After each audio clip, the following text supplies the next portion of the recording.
Hey everybody, it's Nick at QuikStrike, and today we're going to cover favorites. That's this little section over here.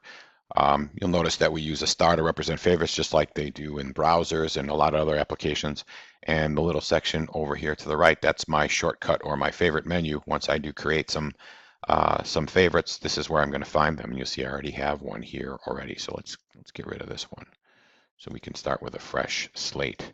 Okay, so first off, something to keep in mind when you are creating favorites. So a favorite will track the view, which is the page that's currently loaded, the tab that you're on, as well as the product context. So in this case, we're on a benchmark, so it doesn't really have a product associated with it. But typically for something, say like the futures info, it's going to have a product associated with it. And you'll see that I'm in the E-minis and I'm on the term structure chart. Let's go over here to the table. Okay, so here's a table that's a text-based version of the chart over here.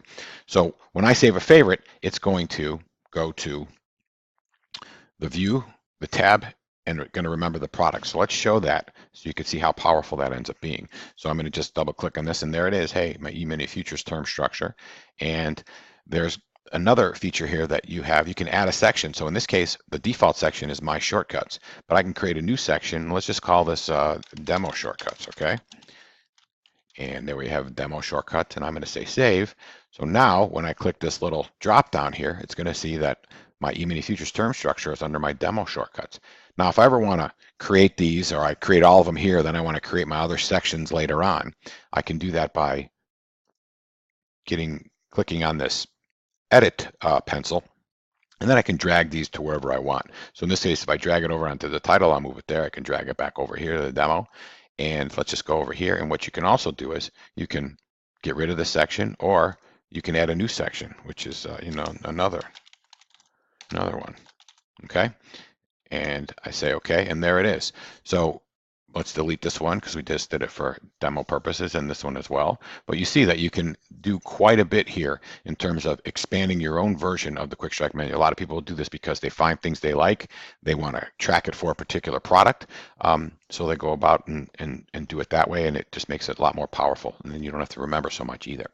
So we created that shortcut. But now let's switch this tab so we know that that tab is not chosen, and let's change to soybeans.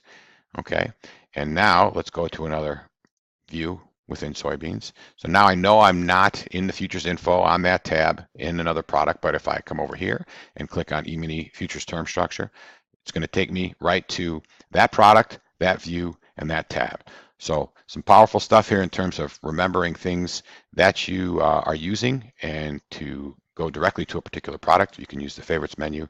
And if you have any questions, just let us know. But poke around and enjoy. Thanks. And we'll talk to you soon.